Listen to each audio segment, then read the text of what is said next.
नार्वेकरांनी दिलेल्या निर्णयात फिक्सिंग असली तरी तयारी करून दिलाय हे 100% खरं आहे। असे बॉल फेकले जे दिसतात नो बॉल पण गृहीत धरले वाईट बॉल, ज्याचे रन शिंदेंनी घेतले।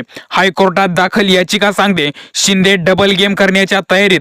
येथे ठाकरेंच्या वकिलांना विषय सॉर्ट करावा लागेल। हा शेवटचा चान्स ठाकरेंकडे असेल। सध्या राज्याच्या राजकारणात मोठ्या घडामोडी घडत आहेत।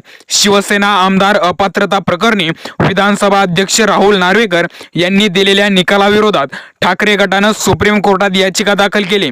यानंतर आता त्यांना प्रतिउत्तर म्हणून एकनाथ शिंदे यांच्या शिवसेनेने मुंबई हायकोर्टामध्ये धाव घेतली।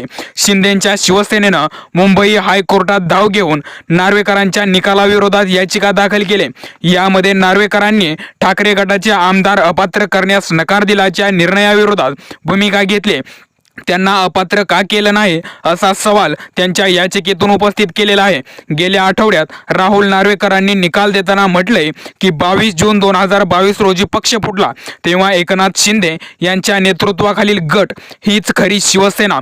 तथापि त्यांनी दोन्ही गटांना परस्पर विरोधी गटाच्या आमदारांना अपात्र ठरवण्यासाठी केलेल्या याचिका फेटाळून लावल्यात।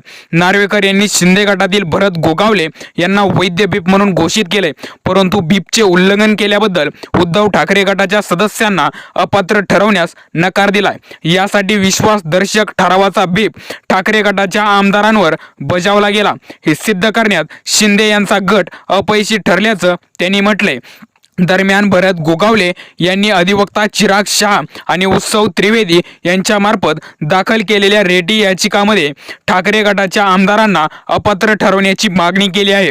याचिकेत म्हटले की ठाकरे गटाच्या आमदारांनी स्वइच्छेने पक्षाचं सदस्यत्व सोडलं आणि राष्ट्रवादी काँग्रेस आणि काँग्रेस आमदारांसोबत झालेल्या भांडणात शिंदे सरकारच्या विरोधात विश्वासदर्शक ठरावात मतदान केलं म्हणून त्यांना अपात्र ठरवण्यात आले। या याचिकेवर 22 जानेवारीला सुनावणीची शक्यता आहे।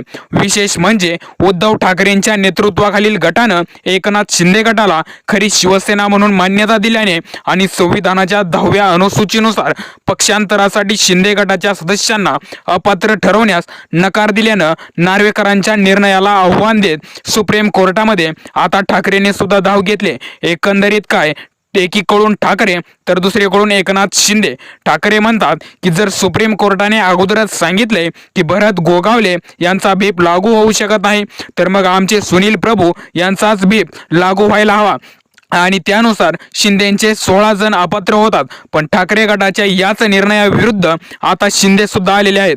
जर आमचीच खरी शिवसेना आहे तर नियमानुसार भरत गोगावले यांचा बीप जो आहे तो लागू व्हायला हवा आणि ठाकरेंचे 14 आमदार अपात्र का केले नाही असा प्रश्न घेऊन ते हायकोर्टामध्ये गेलेत। आता या ठिकाणी एकनाथ शिंदे डबल गेम करण्याच्या तयारीत आहेत। अगोदरच नार्वेकरांचा निर्णय हा फिक्सिंग होता आणि परंतु तो फिक्सिंग निर्णय जो आहे तो नो बॉल गृहीत धरला जातोय, पण नार्वेकरांनी असा निर्णय घुमवलाय की ते बॉल वाईट असल्याचे शिंदे सांगू पाहत आहेत आणि निर्णय आपल्याच बाजूने आहे आणि त्यानुसार ठाकरेंचेच आमदार अपात्र व्हायला हवेत अशी शिंदे यांची मागणी आहे। एकीकडून नार्वेकर आणि दुसरीकडून हायकोर्टात याचिका, या दोनमध्ये डबल गेम करण्याचा शिंदेकडून होतोय का असा प्रश्न निर्माण झालाय। याबाबत तुमचं काय मत आहे कमेंट सेक्शनला जरूर व्यक्त व्हा। विषय पटला असेल तर जास्तीत जास्त लोकांपर्यंत जरूर शेअर करा।